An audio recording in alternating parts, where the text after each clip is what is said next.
développement affectif et cognitif, Ouais. il suit le développement physiologique. Jusqu'à la puberté, l'enfant prépubère est immature physiologiquement pour la sexualité d'adulte.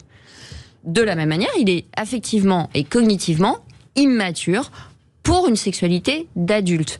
Il a une exploration progressive de son corps qui est une expression de la sensorialité. Et le problème aujourd'hui, c'est qu'on est dans une société qui dénie la différence des sexes, la différence des générations, la position de l'adulte qui a... Il dénie biologique. Et le déni biologique, la différence des générations, surtout la différence entre le dedans et le dehors. C'est-à-dire qu'on va parler à l'école du droit à l'intimité, ce qui est déjà une injonction paradoxale. La posture de l'adulte, que ce soit le parent ou toute figure qui a autorité sur l'enfant, c'est d'abord un rôle de par excitation. C'est-à-dire que notre rôle d'adulte pour que la société tienne, c'est que les futurs adultes soient capables de canaliser leurs pulsions.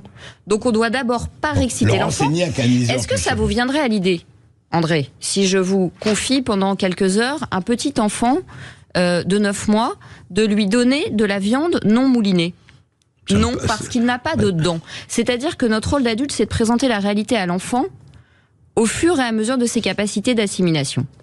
Donc évidemment que quand on entend des cours d'éducation à la sexualité qui déjà sont à non-sens, puisqu'à l'école on instruit, on n'éduque pas.